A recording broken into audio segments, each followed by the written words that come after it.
సినిమాలోని ఒక సీన్ లా ఉంటుంది ఇప్పుడు చెప్పేది. తాను బైక్స్ దొంగతనం చేస్తున్నానని సినిమా చివర్లో ఒక కమెడియన్ చెప్పే వరకు ఆ సీక్రెట్ రివీల్ చేసేదాకా ఏం జరుగుతుందనే సినిమాలో పోలీసులకే కాదు చూస్తున్న ప్రేక్షకులు కూడా కనిపెట్టలేరు. దీనికంటే కొంచెం ఇంప్రూవ్ అయిన సీన్ ప్రస్తుతం హైదరాబాద్ రోడ్ల మీద కనిపించింది.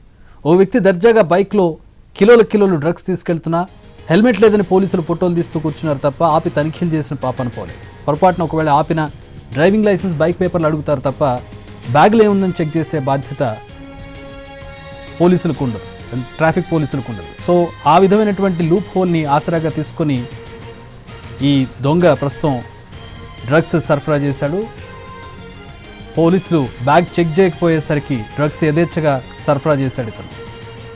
సాధారణంగా లా అండ్ ఆర్డర్ పోలీసులు బ్యాగ్స్ చెక్ చేస్తారు, ట్రాఫిక్ పోలీసులు కేవలం చలాన్లు లేదంటే హెల్మెట్కి సంబంధించిన అంశాలు చూస్తూ ఉంటారు. అయితే ఇక్కడ ఈ లూప్ హోల్స్ని ఆసరాగా చేసుకుని మేధా స్కూల్ డ్రగ్స్ కేసులో కీలక అంశాలు వెలుగులోకి వస్తూ ఉన్నాయి. 10 నెలల నుంచి డ్రగ్స్ తయారు చేస్తున్నాడు జయప్రకాష్ గౌడ్.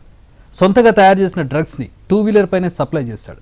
కొన్నిసార్లు జయప్రకాష్ బైక్ నాపి తనిఖీలు చేస్తున్నప్పటికీ బ్యాగ్ని మాత్రం టచ్ చేయలేదు. ఎంతసేపు లైసెన్స్, ఆర్సీ ఇవి చెక్ చేశారు, హెల్మెట్ కోసం చెక్ చేశారు, పొల్యూషన్ సర్టిఫికేట్ అంటూ చెక్ చేసి జయప్రకాష్ను పంపేశారు.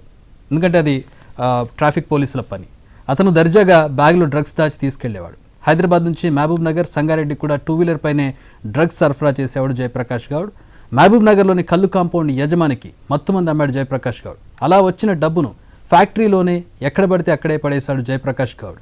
ఫ్యాక్టరీలోని చిత్తు పేపర్ల మధ్య 23 లక్షల రూపాయలను ఈగల్ టీం రికవరీ చేసిందంటే అర్థం చేసుకోవచ్చు అతడి తీరు ఎలా ఉండేదో.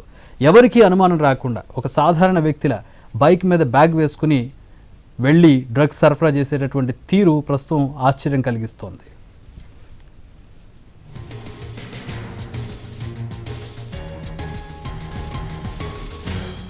అయితే మా క్రైమ్ ఇన్పుటేటర్ రమేష్ వైట్ల జాయిన్ అవుతున్నారు. రమేష్, చాలా సాధారణంగా ఇతడు డ్రగ్స్ సరఫరా చేసినటువంటి తీరు అంటే ఎక్కడ పొరపాటు జరిగింది? పోలీసులు ప్రతి ఒక్కరి బ్యాగ్లో చెక్ చేసే అవకాశం ఉండదు. అనుమానితుల మీదో లేదా టిప్ అందితేనో తనిఖీ చేస్తూ ఉంటారు, లేదంటే యాదృచ్ఛికంగా చెక్ చేసినప్పుడు దొరుకుతూ ఉంటాయి. ఇతడు ఎక్కడ ఏ లూప్ హోల్లో తప్పించుకున్నాడు? ఇంత దర్జాగా ఇన్ని కేజీల డ్రగ్ని ఏ విధంగా సరఫరా చేసేవాడు ఇతను? అది డబ్బు తీసుకెళ్లి చిత్తకాయితాలు ఎందుకు పడేశాడు?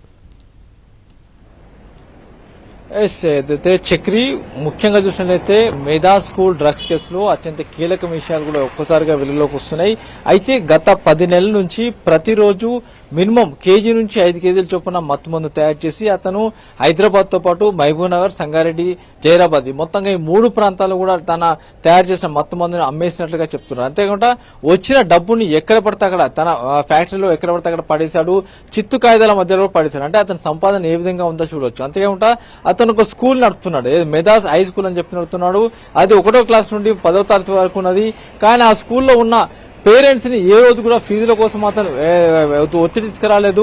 ఏ రోజు కూడా అతను డబ్బుల కోసం ఒత్తిడి, ఎందుకంటే డ్రగ్స్ ద్వారా డ్రగ్స్ తయారీ ద్వారా అమ్మకాల ద్వారా పెద్ద ఎత్తున డబ్బులు వస్తుంటే అటు పిల్లల్ని కేవలం ముందు పెట్టేసి అంట స్కూల్ అనేది ఒక బహానా పెట్టి ఆ మేరకు డ్రగ్స్ తయారు చేసి ఆ మేరకు అమ్మేస్తున్నాడు. అయితే గత 10 నెలల నుంచి మొత్తంగా ఈ మొత్తం తయారు చేసి మొత్తంగా అమ్మేస్తున్నట్లు అధికారులు తెచ్చారు. అయితే ఇతను ఎక్కువగా హంగామా చేయకుండా, ఆర్భాటం చేయకుండా కేవలం తాను తయారు చేసిన డ్రగ్స్ మొత్తాన్ని కూడా కేవలం తన స్కూటీ పైన తీసుకువెళ్లి ఎక్కడ కావాలంటే అక్కడ, ఇటు మహబూబ్నగర్ కావచ్చు, ఇటు హైదరాబాద్ లో కొన్ని ప్రాంతాలు కావచ్చు, సంగారెడ్డి వరకు కూడా తన స్కూటీ పైన తీసుకువెళ్లి ఆ డ్రగ్స్ ను వాళ్ళకి చేరవేసి వచ్చేవాడు. అయితే చాలా సార్లు సందర్భాల్లో కూడా ఇతను ఎప్పుడు కూడా హెల్మెట్ పెట్టుకునే దాఖలాలు లేవు.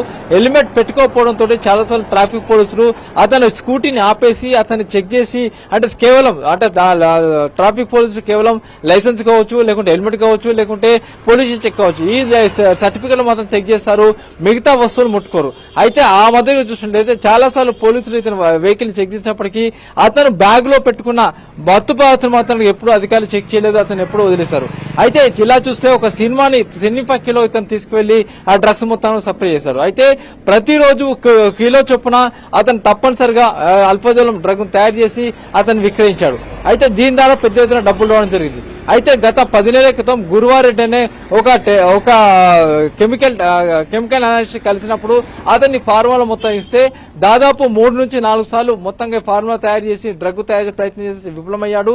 చివరికి సక్సెస్ అయిన తర్వాత ఏకంగా రియాక్టర్లు స్కూల్లోనే 6 రియాక్టర్లు పెట్టేసి 6 రియాక్టర్ల ద్వారా మొత్తంగా మత్తుమందు తయారు చేసి దాన్ని విక్రయించడం మొదలుపెట్టాడు. అంతేకాకుండా మహబూబ్ నగర్ లో కళ్ళు కాంపౌండ్ లీజు కూడా తీసుకున్నాడు, కళ్ళు కాంపౌండ్ అతను కూడా తీసుకున్నాడు. దాంట్లో పెద్ద ఎత్తున దీన్ని కలిపేసి అమ్మేస్తున్నాడు. అయితే మహబూబ్నగర్ జిల్లా మొత్తానికి ఇతనే అల్పదూలం సప్లై చేస్తున్నాడు. హైదరాబాద్ లో చాలా ప్రాంతాలకు ఇతనే అల్పదూలం చేస్తున్నాడు. సంగారెడ్డి కూడా ఇతనే సరఫరా చేస్తున్నాడు. అయితే పెద్ద మొత్తంలో డబ్బులు వస్తున్నాయి, దీని తర్వాత ఇతను ఎంజాయ్ చేస్తున్నాడు.